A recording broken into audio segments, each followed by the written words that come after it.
Welcome back to Legitimate Targets, everybody. I hope you're all having a great day. With war brewing yet again in the Middle East, this time for a second time against the Islamic Republic of Iran, I thought it'd be a perfect opportunity and time to invite on our expert guest today from the region, Fereshteh Sadeghi, who is a Tehran-based Iranian freelance journalist who has been exposing all of these lies that we've been getting from the Zionist entity and from their parrots in Western governments and Western media.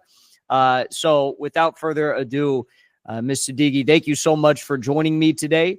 I want to start off by asking you, President Pezeshkian was in New York this week, and he said that a second war with Israel is coming, not by their choosing, but, you know, the Zionist entity is going to force this criminally on the people of Iran.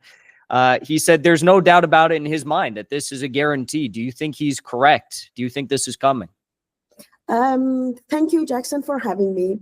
If you remember, in June, we have a 12-day or 13-day conflict with Israel, which almost ended with the cessation of fire.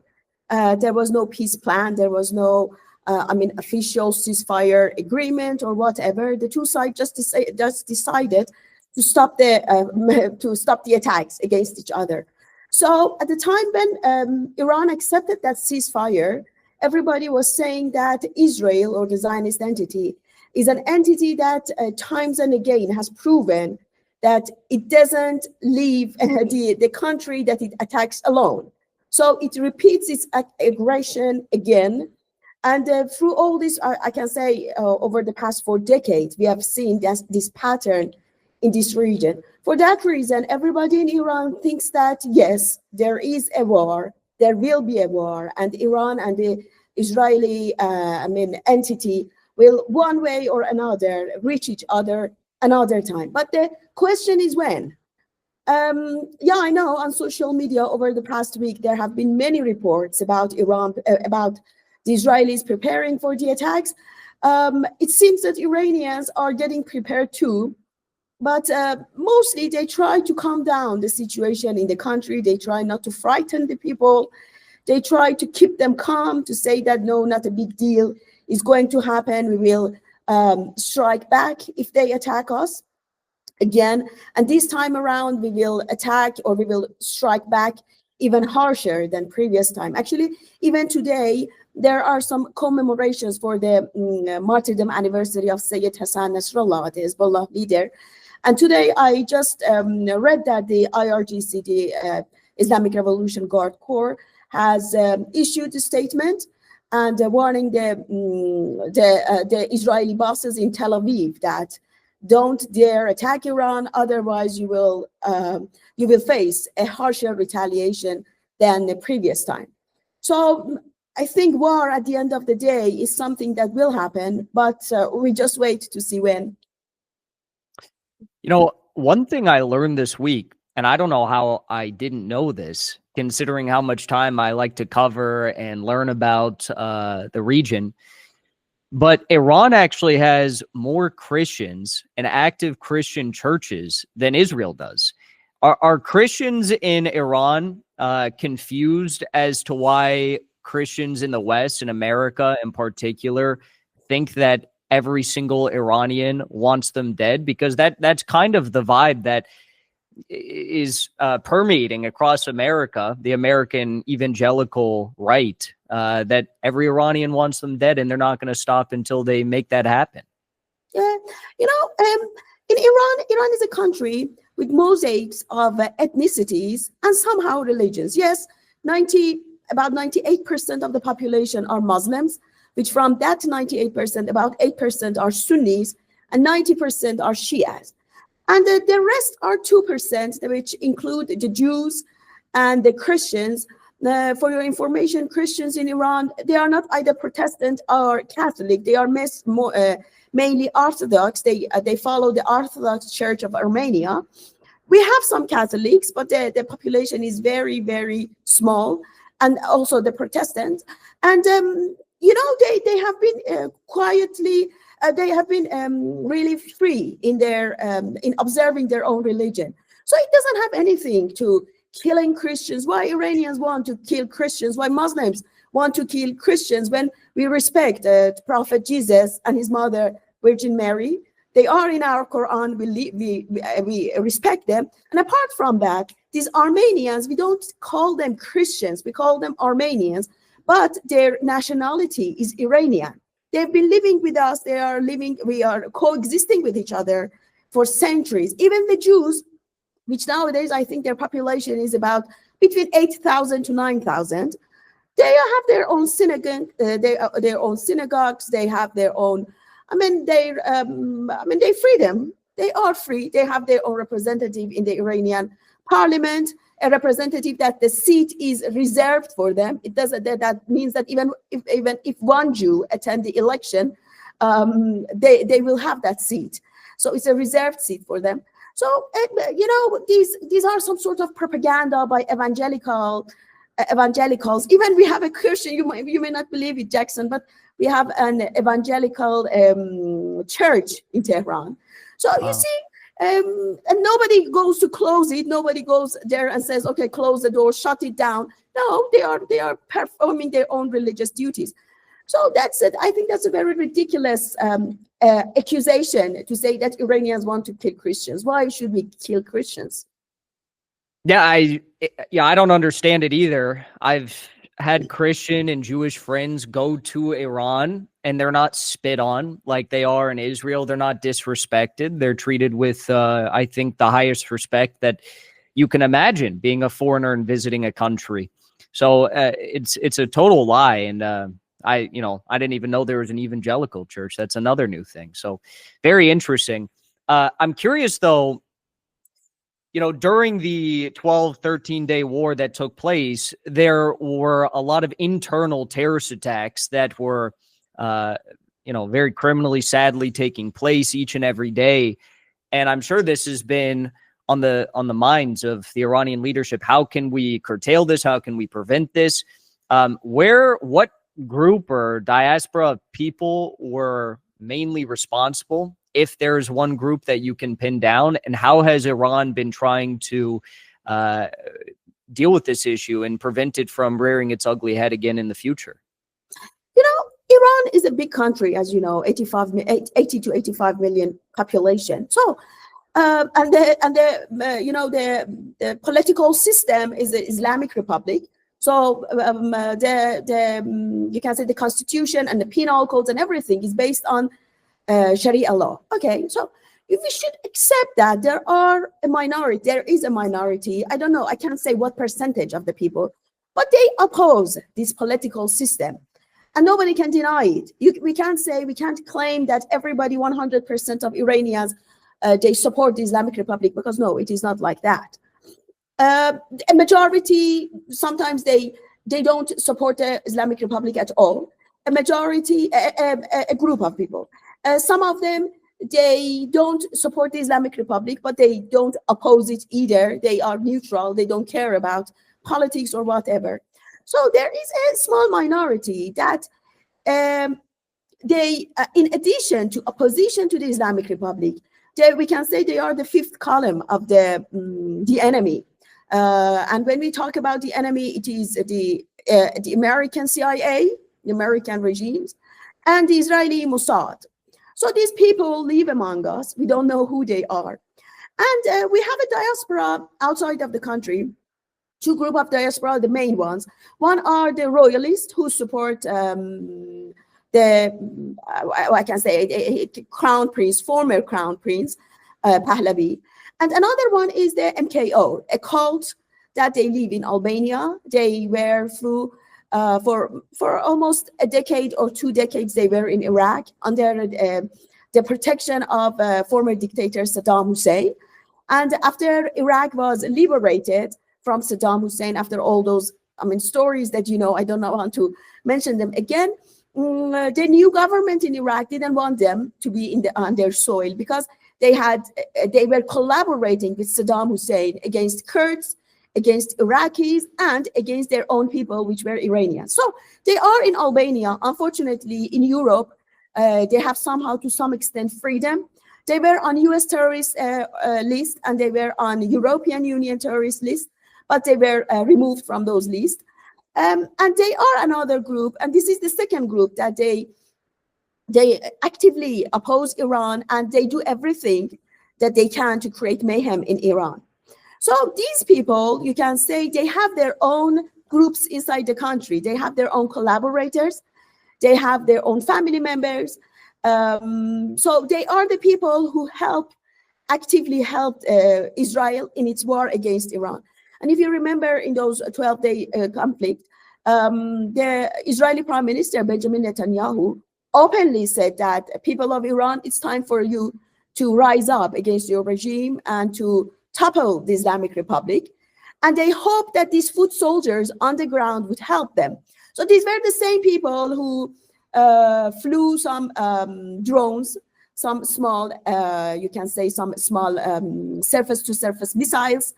The same people who conducted that assassination of Hamas leader Ismail Haniyeh in Tehran 14 months ago. So these people are foot soldiers. They still are there.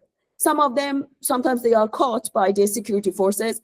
I think it was yesterday or the day before, another Mossad agent, he was executed because it's treason. And I think in every country, treason is the highest the highest penalty for treason, for someone who has exposed your information, your secret data to enemy to be used by them to attack your country, is execution, and they were executed.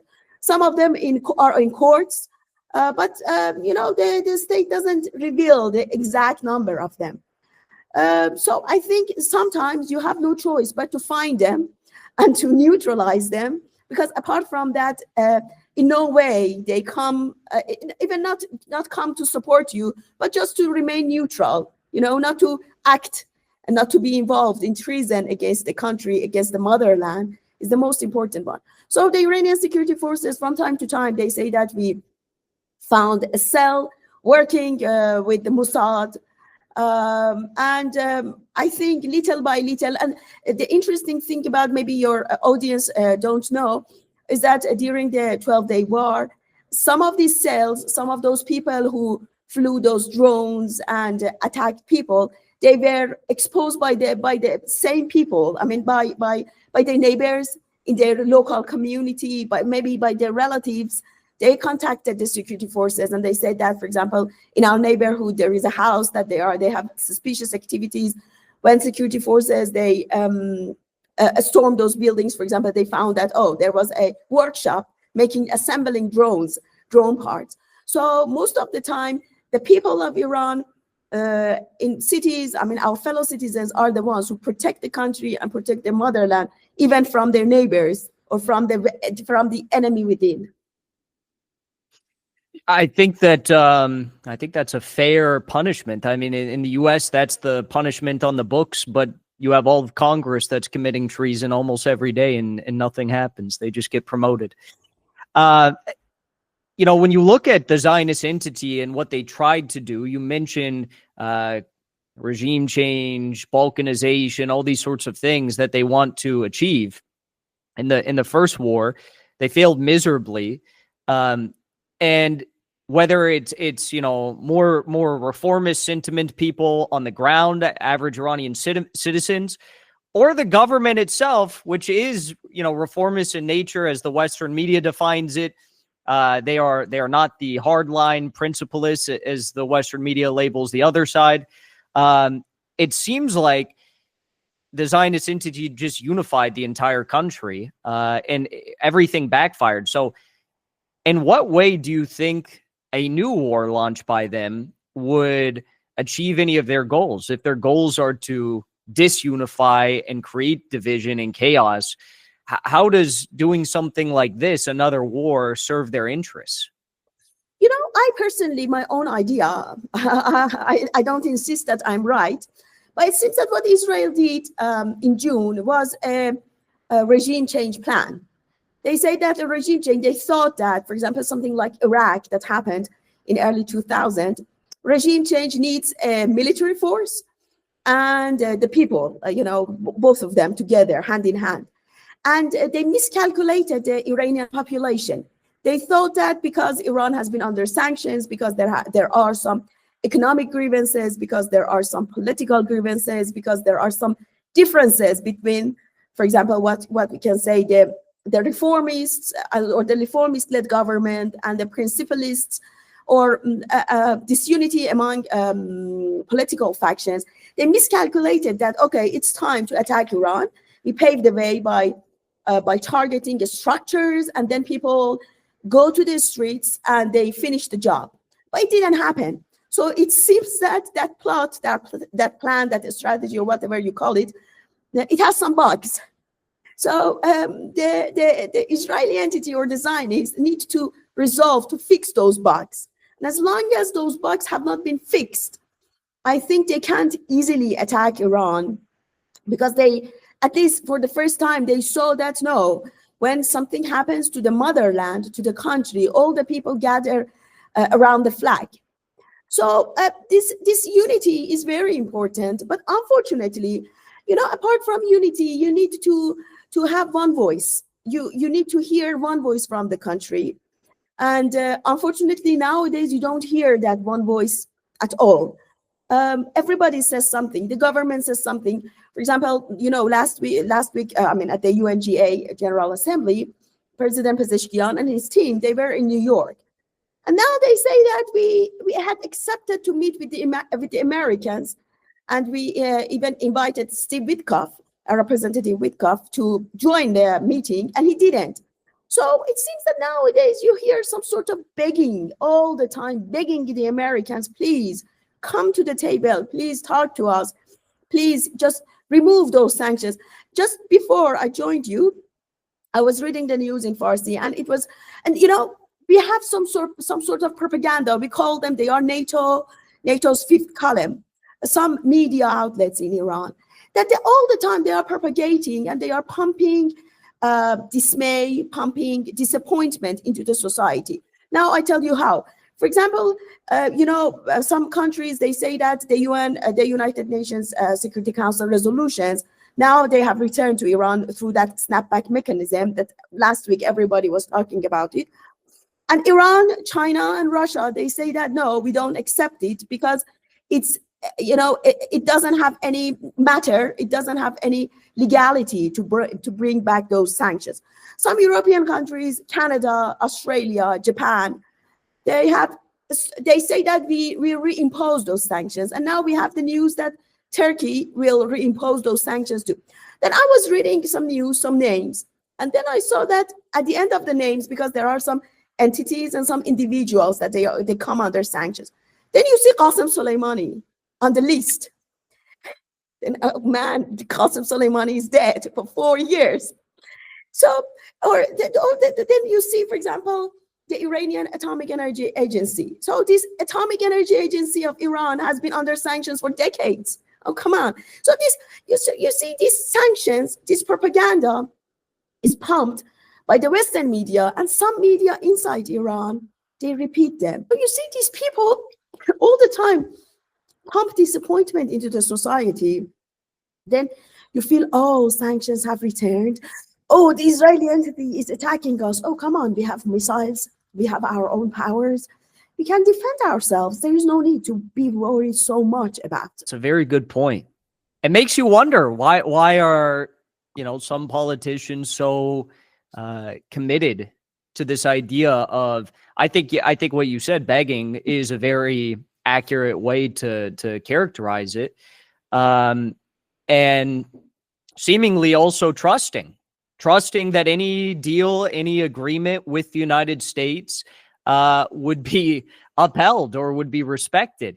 It's insane to me. I'd never seek to tell Iranians how to live their lives or what's good for them and whatnot, but or question the leadership of the supreme leader for Iran. But when you have a country like North Korea, which has been targeted for so many years and has been able to defend itself as a result of simply having nuclear weapons, same with Pakistan, I guess, and same with Russia, and I'm sure same with China. They'd love to attack China in a similar way, but they know they can't.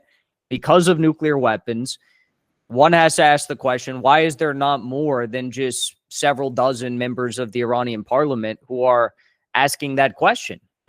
Do people in Iran feel as though now's the time? Maybe we should reconsider this fatwa. Everybody is talking about it. Actually, it is a matter of day. You mentioned 71 Iranian lawmakers. They had written a letter to the supreme leader and asking him to revise your fatwa. Unfortunately, until now, and the point about fatwa is that this fatwa, first, it was not in the form of a fatwa. It was asked from Ayatollah Khamenei, because he is a mujtahid, a Shia mujtahid, that is it possible to use nuclear weapons or weapons of mass destruction? Is the use of weapons of mass destruction allowed in Islam? And he said that no, the use of nuclear weapons or the weapons of mass destruction is haram or sanctioned by Islam. So that's what I've heard. It's based on my hearings, not what I've seen. Thank you. I've heard that a former foreign minister, Javad Zarif, he turned this piece of question and answer, Q&A, into a fatwa, and he documented it as a UN document. So it had been done, whatever was supposed to be done was done. So Ayatollah Khamenei, as the leader of the country, the spiritual leader, the political leader, he couldn't step back on what he had said. So they turned this Q&A to the construction of nuclear weapons and use of nuclear weapons, and they turned it into a document at the UN, and then the rest. So now it has become a sort of, I can say, is it Quran? No, it is not. So nowadays, yes, many people, they say that we need to to change our nuclear doctrine. We have to make it, but don't use it, because some people argue, and I personally agree with their argument, that if that 12-day conflict had become 20 days, 25 days, and the Israelis were under fierce missiles attack, Jackson, believe me, they would have used nuclear weapons on Iran. They would have dropped at least one atomic bomb on Iran, and the US and the West wouldn't say anything. The same as they are doing the same thing. They have turned their eyes over the genocide, because it is really a genocide in Gaza. And they have turned their eye, they have closed their eyes to this genocide. So they would do the same thing to Iran. So some people will argue that their argument is that we should make this bomb and have it as a deterrence. Then Israel would think twice if next time it wants to attack. But some people argue that if we were supposed to make it, we should have made it sooner, not now. It's too little, too late. Because if we want to make it, again, the Israelis would attack us, the Americans would attack us. So we are in some sort of, you can say, we are not in a very good situation, unfortunately. I'm sorry to say that. But the top brass argument is that we have enough missiles. We have powerful missiles that we can retaliate the Israeli attacks. We can rain down on them these missiles in a way that they won't dare use their atomic bombs. But I personally think that this Israel is so audacious that he may use it. I feel like if tonight we saw a bunch of IRGC telegrams posting a nuclear weapon, Israel might reconsider this idea of starting a new conflict. They might be, oh, wait a second here. Wait a second. Let's think about this twice. But I agree with you. I think it's a precarious time, and that's not an easy thing. And all eyes are on this question and what Iran is going to do. You mentioned Zarif. I guess I'll ask you as a final question, because we're nearing the end of our time. But how influential is Zarif right now in this Pezeshkian administration? As I understand, there was some, like, a shadow vice presidency role he kind of held, and the legality of that was questioned. is he still in that sort of role? What is his influence like in this government, and his cohorts and his backers? How influential are they? You know, Zarif, I can say it in this way, in a way that your audiences understand it. He has a cult. Some people among the reformist people, they worship him. Okay, so whatever he says is right. Whatever he does is right. So in their opinion, Zarif is way beyond any making any mistakes. While we know that the JCPOA, the agreement that he made with the Americans 10 years passed to prove to everybody that it was a sheer mistake. So Zarif had that shadow post. He was very influential, but it was, I can say, I am fortunate to say that I was one of the people on the social media, on X. We started a campaign, not we, I personally started a campaign. And we said, and we mentioned the illegality of his position. And at the end of the day, they were forced to remove him. So he is still there. He gives his consultations to, he is consulted with the government. But, you know, Zarif is not just a person called Jawad Zarif. It's a school of thought. Mm-hmm. It's a school of thought that thinks the US, whatever the US does is right. Whatever you do is wrong. If the JCPOA didn't work, it is because of you that you made a mistake, that everything went up in the air, not the United States. You see, as long as we have this school of thought in Iran, that they blame ourselves or they blame Iranians, Iranian politicians, Iranian government, Islamic Republic for everything, then you see that the United States comes forward step by step, and we step back each time that they come forward. That's why right now is not a good time to have discussions or talks with the United States, because we are not at the same level. You know, when you are as a sort of negotiation, you should be at the same level. But when some is superior and one is inferior, it doesn't work. So for that reason, I think we should rely on ourselves. We should rely on our self-capacity and try to make Iran, to make our economy stronger, to reach a level that then at an equation we can talk with the United States. Makes me think about what really happened to Raisi and his foreign minister, but that's a whole nother conversation. So Fereshteh, thank you so much for joining me today. I really appreciate it. And I wish Iran nothing but the best. You guys are so courageous, and really, I wish I could have been there in person to watch all of that courage unfold in the 12-day war. And I hope to visit soon and see the great people in the great land with my own eyes. So thank you so much. And where should people follow along? You mentioned your ex. Where should people follow along to stay up to date with your reporting? Thank you for your invitation. It was a nice chat, and excuse me for my cough. It is my asthma. I can't do anything for it. I'm sorry about it. I'm on Twitter, on X, at fresh_Sadeghi. So you can join me and follow Iranian news. Now, I mostly talk and write about, mostly write about Iranian internal politics. And I hope I have given some views, or I have opened a window to the Iranian society for your audiences. Thank you so much.